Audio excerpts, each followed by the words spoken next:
अस्सलाम वालेकुम। कैसे स्टूडेंट्स? ठीक ठाक हैं, उम्मीद करता हूँ सब खैरियत से होंगे। जी बेटा, आज के टॉपिक के अंदर हम अल्काइंस को डिस्कस करेंगे। हम देखेंगे अल्काइंस क्या होते हैं, अल्काइंस अल्काइंस के कुछ नोमेनक्लेचर्स को डिस्कस करेंगे और उसके साथ साथ हम अल्काइन के एप्लीकेशंस को या यूजेस को भी डिस्कस करेंगे। तो बच्चों, आज का लेक्चर बहुत इंटरेस्टिंग होने वाला है, लास्ट तक मेरे साथ रहिएगा। तो स्टार्ट करते हैं बेटा। अल्काइंस,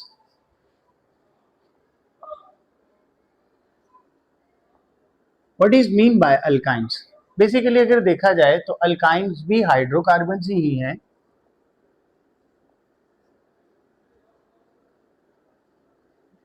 हाइड्रोकार्बन मीन इनमें भी कार्बन और हाइड्रोजन ही होंगे, सिर्फ दो ही एलिमेंट से सारे कंपाउंड मिलके बनेंगे और इनके अंदर अनसैचुरेशन होती है। हम यूं कह सकते हैं, they are unsaturated hydrocarbon.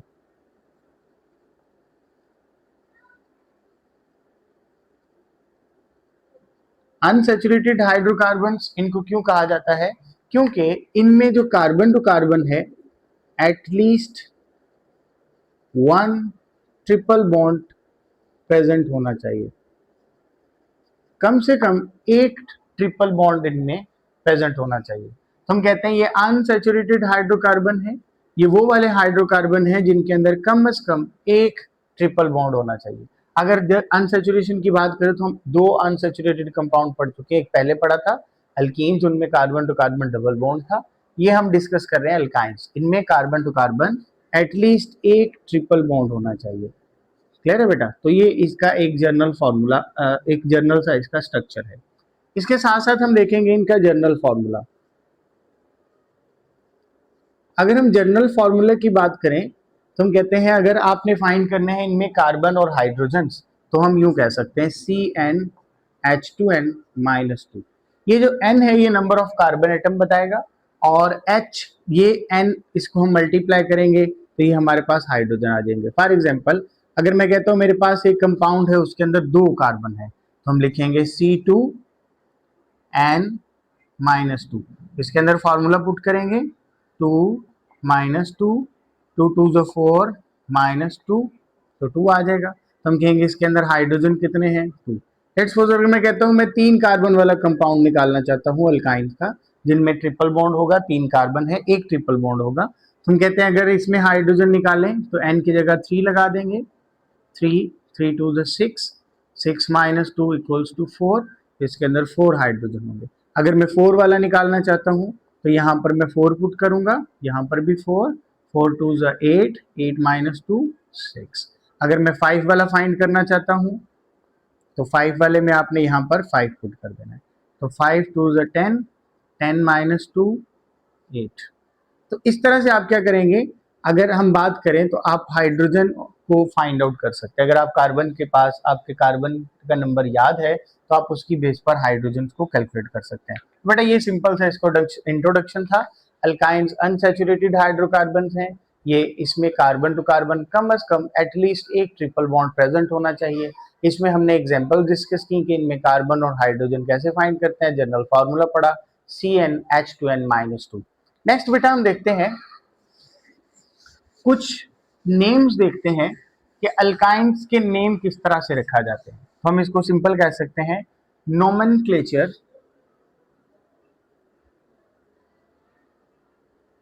Of alkynes.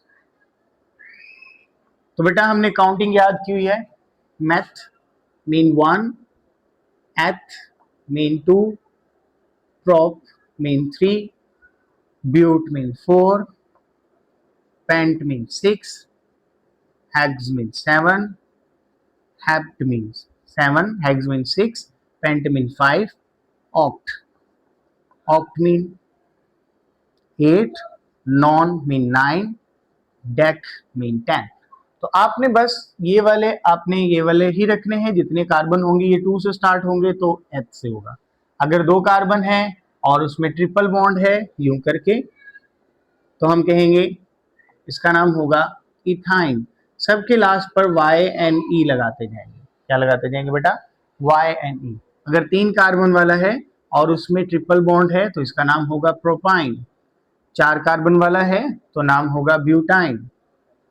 5 carbon वाला है तो नाम होगा पेंटाइन, 6 कार्बन वाला है तो नाम होगा हेक्साइन, अगर 7 कार्बन वाला है तो नाम होगा हेप्टाइन। तो ये सिंपल आपने इसमें क्या करते जाना है, YNE लगाते जाएंगे और साथ में कार्बन नंबर की जो लॉन्गेस्ट चेन होगी उसके साथ meth, eth, prop, but, pent, hex, oct ये लगाते जाएंगे। क्लियर है बेटा?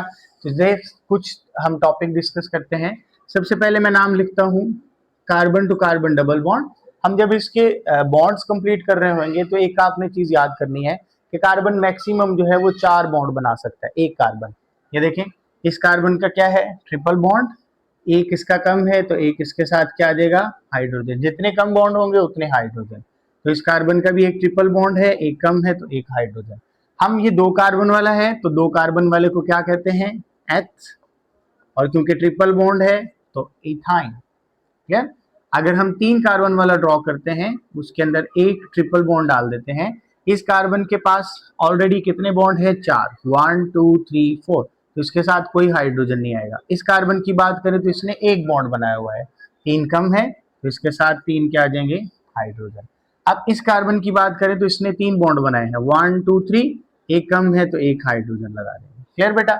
इसका नाम 3 कार्बन वाला है तो प्रोपाइन। क्लियर? अब हम देखते हैं ब्यूटाइन। ब्यूटाइन के अंदर 2 पॉसिबिलिटीज हैं बेटा, एक तो आप सिंपल इसका नाम रख सकते हैं ब्यूटाइन, एक हम इसके अंदर डबल बॉन्ड की लोकेशन को प्रेजेंट करके उसको ज़ाहिर करके डिनोट करके बताते हैं इसका क्या नाम होगा। देखें 1 2 3 4, 1 2 3 4। अब ये देखें 2 पॉसिबिलिटीज हैं, या तो ट्रिपल बॉन्ड यहां पर आ जाए या ट्रिपल बॉन्ड सेंटर में आ जाए। अगर हम इसको लिखेंगे तो हम लिखेंगे इसके साथ एक हाइड्रोजन, क्योंकि 3 बॉन्ड है, इसके 4 पूरे हैं, इसके 2 बॉन्ड है तो 2 कम है 2 हाइड्रोजन, इसका एक बॉन्ड है 3 कम है तो 3 हाइड्रोजन, इसका भी ऐसे ही 3 हाइड्रोजन, इसके भी 4 पूरे हैं, इसके भी 4 पूरे हैं, इसके 3 हाइड्रोजन। अच्छा, अब हम देखेंगे हैं तो ये दोनों ब्यूटाइन है, ये भी ब्यूटाइन है, ये भी ब्यूटाइन है, लेकिन जब इनकी ट्रिपल बॉन्ड की पोजीशन चेंज होगी, उसकी लोकेशन चेंज होगी, तो इनके नाम को रखने का तरीका चेंज कर देंगे। देखें सबसे पहले तो देखेंगे हम दोनों में क्या है, 4 कार्बन है, 1 2 3 4, ब्यूट, इसका भी क्या है, ब्यूट। अब हम एक हाइफन लगाते हैं छोटा सा डैश की तरह का, और हम इसकी काउंटिंग करते हैं। काउंटिंग वहां से स्टार्ट करेंगे जहां से ट्रिपल बॉन्ड करीब पड़ता है। तो हम देखेंगे 1 यहां से करीब पड़ रहा है, 1 2 3 एंड 4, इधर से भी 1 2 3 4, इधर से भी स्टार्ट कर लेंगे तो नो डाउट इसको नंबर 2 3 ही मिलेगा। ठीक है, अब आपने देखना है कि 2 और 3 के दरमियान डबल बॉन्ड है, तो इनमें से लोएस्ट नंबर कौन सा है, जो लोएस्ट नंबर होगा उसको आपने चूज कर लेना। तो यहाँ पर लोएस्ट नंबर क्या है बेटा, 1, तो यहाँ पर आप लगा देंगे 1, ब्यूट 1, और लास्ट पर लिख देंगे आइन, 1 ब्यूट, ब्यूट 1 आइन। अच्छा, इसकी पोजीशन देखेंगे बेटा, यहाँ पर कार्बन नंबर 2 पर और 3 पर है, तो यहाँ पर लोएस्ट कौन सा है, यहाँ पर लोएस्ट है 2, तो यहाँ पर लिखेंगे ब्यूट 2 और साथ में क्या लिख देंगे, आइन। आपकी बुक में इतनी ही एग्जांपल्स हैं तो आपने इन्हीं को फोकस करना है। तो सबसे पहले बेटा देखा, अगर 2 कार्बन है दोनों में डबल बॉन्ड तो इथाइन, 3 कार्बन है, एक सॉरी डबल नहीं था ट्रिपल बॉन्ड था तो इथाइन। अगर 3 कार्बन है, 3 में से एक कार्बन, 2 कार्बन आपस में यानी एक ट्रिपल बॉन्ड है तो उसका नाम होगा प्रोपाइन। और ब्यूटाइन की हमने 2 केसेस पढ़ी, अगर 1 2 के दरमियान है तो ब्यूट 1 आइन, अगर 2 3 के दरमियान है तो 2 ब्यूट 2 आइन। क्लियर? तो इसमें आपने लोकेशन भी रिप्रेजेंट करनी होती है 2 कार्बन की कि डबल बॉन्ड कहाँ पर प्रेजेंट है, तो वो आप इस तरह से लिख देंगे। समझ आ रही बच्चों? तो ये आपने सिंपल देख लेना है। नेक्स्ट हम देखते हैं applications, applications of alkynes. Applications की बात करें ऑफ अल्काइंस, तो हम यहां पर एक की है, अल्काइंस में से सिर्फ एक मेंबर है और इसका नाम है एसिटाइलिन। ये फर्स्ट मेंबर है, इसको हम सिंपलेस्ट अल्काइन भी कहते हैं। सिंपलेस्ट मीन सबसे सिंपल, सबसे पहला वाला जो मेंबर है, और इसका नाम है C2H2, that is known as ethyne. Ethyne का कॉमन नेम इसको एसिटाइलिन भी कहते हैं। क्या नाम देते हैं बेटा? एसिटाइलिन भी कहते हैं, एसिटाइलिन, और इसके साथ साथ हम इसको इथाइन भी कहते हैं। ये इसका क्या है? ये इसका वैसे नेम है और ये हम इसको कॉमन नेम भी कहते हैं। क्लियर? इसकी बेस पर, क्योंकि इसका नाम एसिटाइलिन है, अल्काइन की पूरी फैमिली को एसिटाइलिन्स कहा जाता है। ये मैं एक्स्ट्रा पॉइंट बता रहा हूँ। अगर हम बात करें तो अल्काइन की पूरी फैमिली को एसिटाइलिन कहते हैं। क्यों? क्योंकि इसका जो फर्स्ट मेंबर है उसका नाम एसिटाइलिन है। तो ये इसका फर्स्ट मेंबर क्या आ गया बेटा? इथाइन। इसके यूजेस पढ़ेंगे तो हम देखते हैं जी इसके यूजेस कहाँ कहाँ पर हैं। सबसे पहली फर्स्ट हेडिंग देखेंगे, वेल्डिंग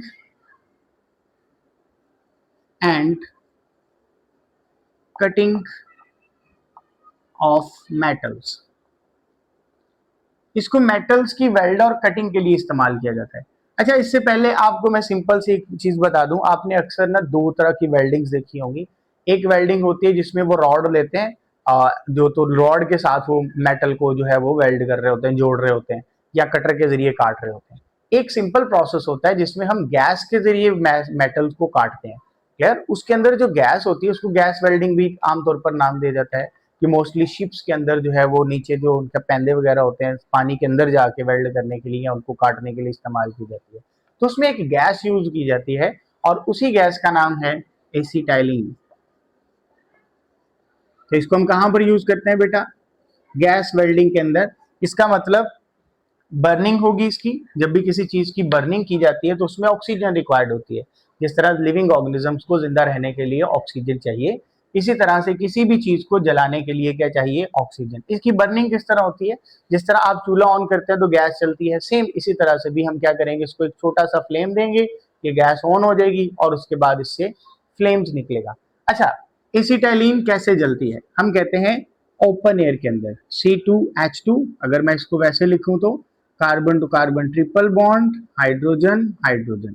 इसको ऑक्सीजन की प्रेजेंस में बर्न करेंगे। जब आप ऑक्सीजन ऐड करेंगे इट्स मीन कि इसकी क्या हो रही है? बर्निंग हो रही है, इसको जलाया जा रहा है। तो ऑब्वियसली जब भी कोई चीज बर्न करती है, कंप्लीटली बर्निंग होती है, तो उससे दो चीजें बनती हैं।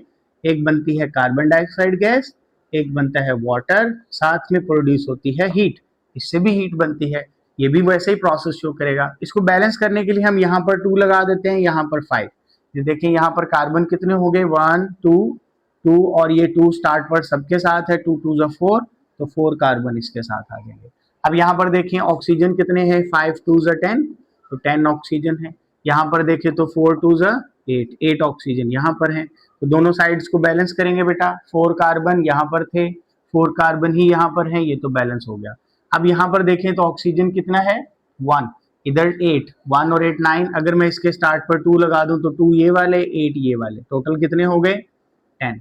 तो 2 ये वाले और 10, तो हम कहते हैं 10 ऑक्सीजन यहाँ पर भी कंप्लीट हो गए। हाइड्रोजन की बात करते हैं, 1 2 और 2 बाहर लिखा हुआ है तो 2 से मल्टीप्लाई करेंगे तो 4 हाइड्रोजन, इसको भी 2 2 4, तो 4 हाइड्रोजन। तो ये एक बैलेंस्ड केमिकल इक्वेशन है, 2 5 4 2। आप इसको भी लिख सकते हैं 25 42, 25 42। तो बनना क्या है? इथाइन 2 मोल इसके, oxygen 4 carbon dioxide gas, 2 water molecules. Clear? अच्छा, इस प्रोसेस के अंदर जो हीट प्रोड्यूस होती है ये बहुत ज्यादा हीट है। हम कहते हैं इसका टेम्परेचर इतना होता है 3300 डिग्री सेल्सियस टेम्परेचर। ये इतना हाई टेम्परेचर है कि इससे किसी भी मेटल को हम काट सकते हैं। तो हम कहते हैं यहाँ पर ये कौन सा प्रोसेस होगा? Exothermic process. एक्सोमीन रिमूव होना या रिलीज होना, थर्म कहते हैं हीट को, एक ऐसा प्रोसेस जिसमें हीट रिलीज होती है। तो ये क्या प्रोसेस है? इसके अंदर हमने सिंपल क्या किया, एसिटाइलिन को जब फ्लेम देते हैं तो इस फ्लेम को नाम दिया जाता है oxy acetylene flame, oxy acetylene flame. और ये एक तरह की टॉर्च की तरह का नजर आता है, टॉर्च होती है ये। और ये टॉर्च इतनी ज्यादा हीट प्रोड्यूस करती है, इसका इतना ज्यादा टेम्परेचर है कि आप किसी भी मेटल को इससे काट सकते हैं। काटने के बाद उन मेटल्स को आपस में जोड़ भी सकते हैं। एक रिएक्शन याद कर लेना है, आप बुक से वर्डिंग पढ़ लीजिएगा। मैंने जितने भी पॉइंट्स बोले हैं सारे आपकी बुक की वर्डिंग को कवर करेंगे। तो बेटा ये इसकी पहली एप्लीकेशन थी। नेक्स्ट एप्लीकेशन देखते हैं, ripening of fruits. Application number 2 देखेंगे बेटा, राइपनिंग ऑफ फ्रूट्स।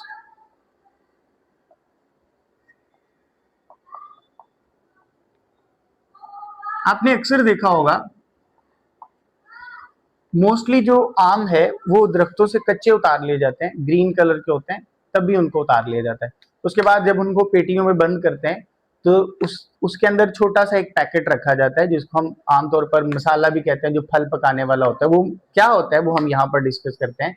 तो कुछ दिनों के बाद क्या होता है, वो ग्रीन कलर के जो मैंगोज हैं वो किस में कन्वर्ट हो जाएंगे, येलो कलर के, मतलब वो पक जाते हैं। तो ये क्या प्रोसेस होता है हम यहाँ पर देखेंगे। तो बेटा एक सॉलिड केमिकल यूज किया जाता है ग्रीन फ्रूट्स को यानी कच्चे फलों को येलो कलर का बनाने के लिए।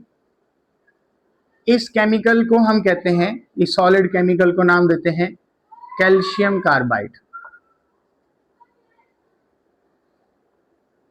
कैल्शियम कार्बाइड, कैल्शियम कार्बाइड जो है CaC2 इसका फॉर्मूला है। तो ये जो कैल्शियम कार्बाइड है जब ये रिएक्शन करता है मॉइस्ट एयर के साथ, मॉइस्ट एयर भी कह सकते हैं, दूसरे वर्ड में इसको एयर यानी ऑक्सीजन प्लस वाटर भी कहा जा सकता है। तो ऐसी हवा जिसमें नमी होती है, यानी उसके ऊपर थोड़ा सा पानी छिड़क देंगे तो क्या होगा, उसके अंदर से गैस रिलीज होती है और इस गैस का क्या नाम है, एसिटाइलिन। ये जो एसिटाइलिन गैस है ये क्या करती है, फिर एक हार्मोन का काम करती है जो क्या करता है, उन फ्रूट्स को पकाना शुरू कर देता है। यानी कि यूं कह लें कि वो पहले स्टार्च होता है, उससे ग्लूकोज बनना शुरू हो जाएगा, मीठे हो जाएंगे आम वगैरह, और बनानास को भी इसी तरह से जो है वो पकाया जाता है। तो दोबारा से बेटा देखिएगा, हम कहते हैं राइपनिंग ऑफ फ्रूट्स के लिए हम क्या यूज करते हैं, कैल्शियम कार्बाइड। ये एक तरह का सॉलिड केमिकल है। जब इसको कच्चे फलों में या ग्रीन फ्रूट्स के अंदर रख देंगे तो वो येलो कलर के हो जाएंगे, मीन वो पक जाते हैं। क्लियर। और ये जो प्रोसेस है इसमें क्या रिलीज होता है, जब कैल्शियम कार्बाइड मॉइस्चर के साथ रिएक्शन करता है तो एसिटाइलिन गैस रिलीज करता है। ये एक हार्मोन का काम करेगी और उन फ्रूट्स को क्या करेगी, पका देगी। तो बेटा ये एक सिंपल सा प्रोसेस था। ये इसकी दो एप्लीकेशंस हैं, ये शॉर्ट के लिए लॉन्ग के लिए दोनों के लिए इंपॉर्टेंट है। क्लियर है बच्चों। आज का हमारा टॉपिक इतना ही था, इसमें हमने एसी अल्काइन जो थी उनको सारा कवर कर लिया। नेक्स्ट हमारा जो टॉपिक होगा उसमें हम सोर्सेज ऑफ अल्काइंस यानी sources of hydrocarbon, alkane, alkyne, alkyne सबको डिस्कस करेंगे। आज के लिए इतना ही, नेक्स्ट टॉपिक में मिलते हैं दोबारा से, तब तक के लिए अल्लाह हाफिज, थैंक यू सो मच।